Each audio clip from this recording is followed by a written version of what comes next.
రూపా Moudgil IPS officer, Rohini Sindhuri IAS officer, ఈ ఇద్దరు civil సర్వెంట్స్ని transfer చేస్తూ కర్ణాటక సర్కార్ నిర్ణయం తీసుకుంది.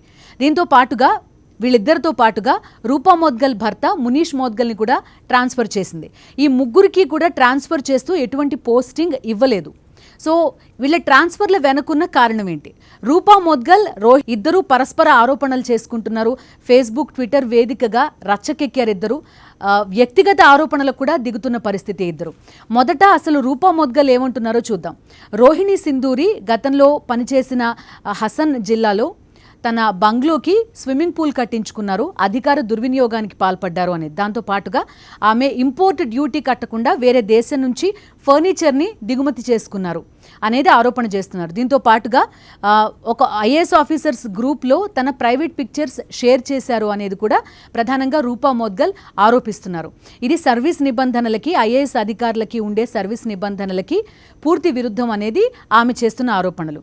అయితే రోహిణి సింధూరి ఏమంటున్నారంటే రూపా మోద్గల్ మెంటల్గా ఇబ్బంది పడుతున్నారు, ఆమె మానసిక పరిస్థితి సరిగా లేదు, ప్రొఫెషనల్గా తన ప్రొఫెషన్ పైనో లేకపోతే ఆ రకంగా ఆరోపణలు చేస్తే ఓకే, కానీ ఇలా పర్సనల్గా తన వ్యక్తిగత జీవితం పైన ఆరోపణలు చేయడం ఎంతవరకు కరెక్ట్ అనేది రోహిణి సింధూరి ప్రధానంగా ప్రశ్నిస్తున్నారు. అదేవిధంగా రూపా మోద్గల్ మానసిక పరిస్థితి బాగోలేదు, గెట్ వెల్ సూన్ అంటూ కూడా ఆమె ట్విట్టర్ వేదికగా ఈ కామెంట్స్ చేశారు. సో ఇద్దరు మహిళా ఐఏఎస్ అధికారుల మధ్య, సివిల్ సర్వెంట్స్ మధ్య ఒక దురదృష్టకరమైన, ఒక వికృతమైన వ్యక్తిత్వ హననానికి దారితీస్తున్న ఒక యుద్ధం లాంటి వాతావరణం జరుగుతోంది. ఇక్కడ ప్రధానంగా కొన్ని ప్రశ్నలు మన ముందు ఉంటున్నాయి. వీళ్ళిద్దరూ ప్రొఫెషనల్గా మాట్లాడుకుంటేనో లేకపోతే వృత్తిగతంగా ఏమైనా సమస్యలు ఉంటే మాట్లాడుకోవడం ఒక పద్ధతి, దానికి కూడా ఒక ప్రాపర్ వేదికలో మాట్లాడుకోవడం, తన పై అధికారులకి కంప్లైంట్ చేయడం అనేది ఒక పద్ధతిగా మనం చూస్తుంటాం. ఇక్కడున్న ప్రధానమైన ప్రశ్నలు ఏంటంటే అసలు సివిల్ సర్వెంట్స్కి ఈ విధంగా బయటకి అంటే పబ్లిక్గా కనపడేలాగా ఒకళ్ళపైన ఒకళ్ళకి ఆరోపణలు చేసుకునే అధికారం ఉంటుందా అనేది ప్రశ్న. సో ఫస్ట్ సర్వీస్ నిబంధనలు ఏం చెప్తున్నాయంటే civil servants high values of integrity maintain చేయాలి, ఆనెస్టీ మెయింటైన్ చేయాలి. ఇంటెగ్రిటీ అంటే వ్యక్తిగతంగా వాళ్ళు హై స్టాండర్డ్స్ మెయింటైన్ చేయాలి, చాలా మంచి విలువలు పాటించాలి. ఇది సివిల్ సర్వీస్ నిబంధనల్లో ఫస్ట్ పాయింట్. సో మనం చెప్పుకున్న ఈ ఇన్సిడెంట్ మొత్తంలో ఎక్కడైనా మనకి ఇలాంటి వ్యక్తిత్వ విలువలు పాటించినట్టు అనిపిస్తోందా అనేది ప్రధానమైన ప్రశ్న. దీంతో పాటుగా సివిల్ సర్వీస్ నిబంధనలు ఏం చెప్తున్నాయంటే freedom to expression, freedom to talk అంటే freedom of expression and speech మనం ప్రాథమిక హక్కుల్లో భాగంగా చెప్తున్నాం. అయితే ఈ ప్రాథమిక హక్కులకి మినహాయింపు ఉంటుంది. ఎవరికి? ప్రధానంగా యూనిఫామ్ డ్యూటీస్లో ఉన్న వాళ్ళకి, అదేవిధంగా సివిల్ సర్వెంట్స్కి ఈ ఫ్రీడమ్ ఆఫ్ ఎక్స్ప్రెషన్స్కి, అదేవిధంగా స్పీచ్కి లిమిటేషన్ ఉంటుంది. లిమిటేషన్ అంటే మనం చెప్పుకున్నట్టుగా వాళ్ళు అన్నీ బయటకు మాట్లాడడానికి ఉండదు. మన సర్వీస్ నిబంధనలు అనేవి కొన్నిటికి పాటించాల్సి ఉంటుంది. ఇప్పుడు మనం చూస్తున్నాం కొన్ని సంస్థలు, అదేవిధంగా ఈవెన్ సాఫ్ట్వేర్ సంస్థలు లేకపోతే టెక్నాలజీ రంగంలో చూస్తున్న సంస్థలు కూడా మన పైన ఖచ్చితంగా నిఘా పెడతాయి. మనం ఆన్లైన్ విత్ ద ఆర్గనైజేషన్ ఉన్నామా లేదా అనేది మన పైన ఖచ్చితంగా నిఘా ఉంటుంది. మనం సోషల్ మీడియా వేదికగా ఎటువంటి వ్యాఖ్యలు చేస్తున్నాము, మన సంస్థకి వ్యతిరేకమైన వ్యాఖ్యలు చేస్తున్నామా లేకపోతే ప్రభుత్వాలకు వ్యతిరేకమైన వ్యాఖ్యలు చేస్తున్నామా అని ఒక ప్రైవేట్ ఆర్గనైజేషన్స్ కూడా ఇటువంటి నిబంధనలు పాటిస్తున్నాయి. ఇప్పుడు అలాంటిది ఒక సివిల్ సర్వెంట్గా ఉన్న వ్యక్తులు సోషల్ మీడియా వేదికగా ఇటువంటి కామెంట్స్ చేయడం ఎంతవరకు కరెక్ట్ అనేది ప్రధానమైన ప్రశ్న. వాళ్ళ సర్వీస్ నిబంధనల్లోనే ప్రత్యేకించి దీన్ని పేర్కొంటూ ఉంటారు. ఎందుకంటే మీ హై వాల్యూస్ ఆఫ్ ఇంటెగ్రిటీ, నిబంధనలు నిబద్ధత పాటించాలి, నిజాయితీగా ఉండాలి, బంధుప్రీతి చూపించకూడదు, పొలిటికల్గా ఒక న్యూట్రల్ గ్రౌండ్ పైన ఉండాలి, ఇటువంటివన్నీ కూడా వాళ్ళ సర్వీస్ నిబంధనల్లోనే ఉంటాయి. సో అటువంటి స్టాండర్డ్స్ ఇక్కడ ఏం పాటించారు అనేది ప్రధానమైన ప్రశ్న. దీంతో పాటుగా ఇంకా చాలా క్వశ్చన్స్ ఏమొస్తాయంటే రాష్ట్రానికి హక్కు ఉంటుందా సివిల్ సర్వెంట్స్ పైన, లేకపోతే ఎవరికి హక్కు ఉంటుంది అనేది కూడా ఇక్కడ ప్రధానమైన ప్రశ్న. రాష్ట్రాలకు ఉండే హక్కు ఏంటి? డిస్మిస్ చేయలేదు సివిల్ సర్వెంట్స్ని ఏ రాష్ట్ర ప్రభుత్వము కూడా, కానీ సరెండర్ చేయగలుగుతుంది. ఎవరికి సరెండర్ చేయాలి? డిఓపిటీకి సరెండర్ చేయగలుగుతుంది, సస్పెండ్ చేయగలుగుతుంది రాష్ట్ర ప్రభుత్వం. సో ఇక్కడ కూడా అదే జరిగింది, ట్రాన్స్ఫర్ చేయగలుగుతుంది. ట్రాన్స్ఫర్ చేసింది, ఎటువంటి పోస్టింగ్ ఇవ్వకుండా ట్రాన్స్ఫర్ చేసి వాళ్ళని అలా ఉంచింది. సో తర్వాత రాష్ట్ర ప్రభుత్వం, కర్ణాటక రాష్ట్ర ప్రభుత్వం ఏం చేస్తుంది అనేది చూడాల్సి ఉంటుంది. మీకు గుర్తుండే ఉంటుంది, ఢిల్లీలో ఒక ఘటన జరిగింది గతంలో. అదేంటంటే ఇద్దరు ఐఏఎస్ ఆఫీసర్లు భార్యాభర్తలు ఒక స్టేడియంకి వాళ్ళ కుక్కను తీసుకుని వాకింగ్కి తీసుకెళ్తూ ఉండడం వాళ్ళ అలవాటు. సో ఇద్దరు ఐఏఎస్ ఆఫీసర్లు వాళ్ళ కుక్కను తీసుకుని వస్తున్నారు వాక్కి అని చెప్పి అక్కడ క్రీడాకారులు అందరినీ కూడా ఖాళీ చేయించేసి వాళ్ళెవరిని అలో చేసేవాళ్ళు కాదు. సో అంతమంది క్రీడాకారులు తీవ్రమైన ఇబ్బంది పడ్డారు. ఈ ఇష్యూని గవర్నమెంట్ దృష్టికి తీసుకెళ్తే అప్పుడు ఏం చేశారు, ఒకళ్ళని లదాఖ్ ట్రాన్స్ఫర్ చేశారు, ఒకళ్ళని అరుణాచల్ ప్రదేశ్ ట్రాన్స్ఫర్ చేశారు.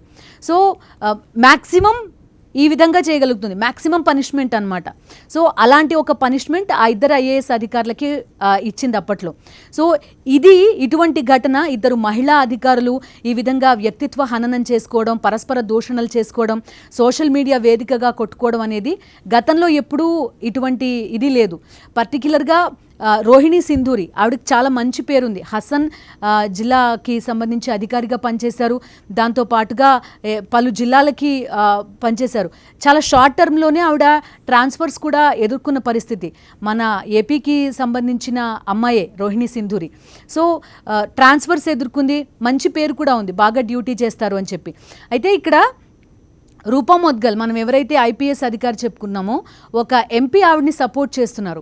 24 గంటల ఆక్సిజన్ సరఫరా ఉండాల్సిన టైంలో ఈమె కలెక్టర్గా ఉన్నప్పుడు, రోహిణి సింధూరి కలెక్టర్గా ఉన్నప్పుడు ఆక్సిజన్ అందలేదు, దానికి రెస్పాన్సిబిలిటీ ఆవిడే తీసుకోవాలి అని కూడా ఆ ఎంపీ ప్రధానంగా అంటున్నారు. దాంతోపాటుగా ఎథికల్గా రూపా మోద్గల్ ఏవైతే ప్రశ్నలు లేవనెత్తుతున్నారో అవి కరెక్టే, దానికి ఆవిడ సమాధానం చెప్పాలి అని కూడా అంటున్నారు. గతంలో రోహిణి సింధూరి ఒక న్యాయశాఖ మంత్రికి సంబంధించి, ఒక మంత్రికి సంబంధించి ఈ ల్యాండ్ కబ్జా చేశారు అని చెప్పి ఆవిడని ట్రాన్స్ఫర్ చేశారనే ఆరోపణలు కూడా ఎదుర్కొన్నారు. అప్పుడు గవర్నమెంట్కి వ్యతిరేకంగా ఫైట్ కూడా చేశారు. సో కొంతవరకు మొదటి నుంచి కూడా ఎత్తుపలాలు ఎదుర్కొంటూ ముందుకెళ్తున్నారు రోహిణి సింధూరి. సో రూపా మోద్గల్, సో ఆమె భర్త పాత్ర ఇక్కడ ఏంటి, ఆయన ఎందుకు ట్రాన్స్ఫర్ చేశారు అనేది ప్రధానమైన ప్రశ్న. ఇలా చాలా కోణాలు ఇందులో మనకి కనబడుతున్నాయి.